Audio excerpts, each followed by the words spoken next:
ಭಗವದ್ಗೀತೆ ಅಧ್ಯಾಯ 1 ಶ್ಲೋಕ 1 ಧೃತರಾಷ್ಟ್ರ ಉವಾಚ ಧರ್ಮಕ್ಷೇತ್ರೇ ಕುರುಕ್ಷೇತ್ರೇ ಸಮವೇತಾಯುಯುತ್ಸವಃ ಮಾಮಕಾಃ ಪಾಂಡವಾಶ್ಚೈವ ಕಿಮಕುರ್ವತ ಸಂಜಯ.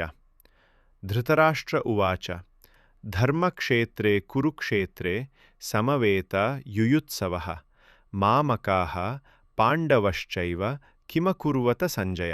ಅನುವಾದ: ಧೃತರಾಷ್ಟ್ರನು ಹೇಳಿದನು, ಓ ಸಂಜಯ, ಕುರುಕ್ಷೇತ್ರದ ಪವಿತ್ರ ಕ್ಷೇತ್ರದಲ್ಲಿ ಒಟ್ಟುಗೂಡಿ ಹೋರಾಡಲು ಬಯಸಿದ ನಂತರ ನನ್ನ ಮಕ್ಕಳು ಮತ್ತು ಪಾಂಡುಪುತ್ರರು ಏನು ಮಾಡಿದರು? ವ್ಯಾಖ್ಯಾನ: ಕುರುಕ್ಷೇತ್ರ ಯುದ್ಧಭೂಮಿಯಲ್ಲಿ ಎರಡೂ ಸೈನ್ಯಗಳು ಒಟ್ಟುಗೂಡಿದ್ದವು. ಅನಿವಾರ್ಯವಾಗಿದ್ದ ಯುದ್ಧವನ್ನು ಎದುರಿಸಲು ಚೆನ್ನಾಗಿ ಸಿದ್ಧವಾಗಿದ್ದವು. ಆದರೂ ಈ ಶ್ಲೋಕದಲ್ಲಿ ರಾಜ ಧೃತರಾಷ್ಟ್ರನು ಸಂಜಯನನ್ನು ಕೇಳಿದನು, ಅವನ ಮಕ್ಕಳು ಮತ್ತು ಅವನ ಸಹೋದರ ಪಾಂಡುವಿನ ಮಕ್ಕಳು ಯುದ್ಧಭೂಮಿಯಲ್ಲಿ ಏನು ಮಾಡುತ್ತಿದ್ದಾರೆ? ಅವರು ಹೋರಾಡುತ್ತಾರೆ ಎಂಬುದು ಸ್ಪಷ್ಟವಾಗಿತ್ತು. ಹಾಗಾದರೆ ಅವನು ಅಂತಹ ಪ್ರಶ್ನೆಯನ್ನು ಏಕೆ ಕೇಳಿದನು? ಕುರುಡ ರಾಜ ಧೃತರಾಷ್ಟ್ರನಿಗೆ ತನ್ನ ಸ್ವಂತ ಪುತ್ರರ ಮೇಲಿನ ಪ್ರೀತಿಯು ಅವನ ಆಧ್ಯಾತ್ಮಿಕ ಜ್ಞಾನವನ್ನು ಮಸುಕಾಗಿಸಿ ಸದ್ಗುಣ ಮಾರ್ಗದಿಂದ ಅವನನ್ನು ವಿಮುಖಗೊಳಿಸಿತು. ಅವನು ಹಸ್ತಿನಾಪುರ ರಾಜ್ಯವನ್ನು ತನ್ನ ಮಗಳ ಕೈಗೆ ಒಪ್ಪಿಸಿಕೊಂಡು ಮತ್ತು ಪಾಂಡುವಿನ ಮಕ್ಕಳಾದ ಪಾಂಡವರಿಂದ ಕಸಿದುಕೊಂಡನು. ತನ್ನ ಸೋದರಳಿಯರಿಗೆ ಮಾಡಿದ ಅನ್ಯಾಯದ ಬಗ್ಗೆ ತಪ್ಪಿತಸ್ಥ ಭಾವನೆಯಿಂದ ಅವನ ಆತ್ಮಸಾಕ್ಷಿಯು ಈ ಯುದ್ಧದ ಫಲಿತಾಂಶದ ಬಗ್ಗೆ ಅವನನ್ನು ಚಿಂತೆಗೀಡು ಮಾಡಿತು.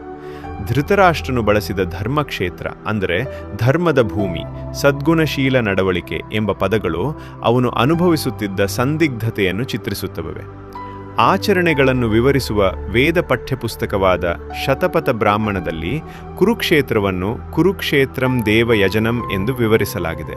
ಇದರ ಅರ್ಥ ಕುರುಕ್ಷೇತ್ರವು ಸ್ವರ್ಗೀಯ ದೇವರುಗಳ ಯಜ್ಞಕ್ಷೇತ್ರವಾಗಿದೆ. ಆದ್ದರಿಂದ ಇದನ್ನು ಧರ್ಮವನ್ನು ಪೋಷಿಸುವ ಪವಿತ್ರ ಭೂಮಿ ಎಂದು ಪರಿಗಣಿಸಲಾಗಿದೆ.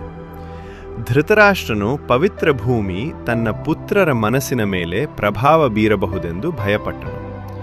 ಅದು ತಾರತಮ್ಯದ ಶಕ್ತಿಯನ್ನು ಕೆರಳಿಸಿದರೆ ಅವರು ತಮ್ಮ ಸೋದರ ಸಂಬಂಧಿಗಳನ್ನು ಕೊಲ್ಲುವುದನ್ನು ಬಿಟ್ಟು ಯುದ್ಧ ವಿರಾಮ ಮಾತುಕತೆ ನಡೆಸಬಹುದು. ಶಾಂತಿಯುತ ಇತ್ಯರ್ಥ ಎಂದರೆ ಪಾಂಡವರು ಅವರಿಗೆ ಒಂದು ಅಡಚಣೆಯಾಗಿಯೇ ಉಳಿಯುತ್ತಾರೆ. ಈ ಸಾಧ್ಯತೆಗಳ ಬಗ್ಗೆ ಅವನಿಗೆ ತೀವ್ರ ಅಸಮಾಧಾನವಿತ್ತು. ಬದಲಿಗೆ ಈ ಯುದ್ಧ ನಡೆಯಬೇಕೆಂದು ಅವನು ಬಯಸಿದನು. ಯುದ್ಧದ ಪರಿಣಾಮಗಳ ಬಗ್ಗೆ ಅವನಿಗೆ ಖಚಿತವಿರಲಿಲ್ಲ, ಆದರೆ ತನ್ನ ಪುತ್ರರ ಭವಿಷ್ಯವನ್ನು ನಿರ್ಧರಿಸಲು ಬಯಸಿದನು. ಆದ್ದರಿಂದ ಯುದ್ಧ ಭೂಮಿಯಲ್ಲಿ ಎರಡು ಸೈನ್ಯಗಳ ಚಟುವಟಿಕೆಗಳ ಬಗ್ಗೆ ಅವನು ಸಂಜಯನನ್ನು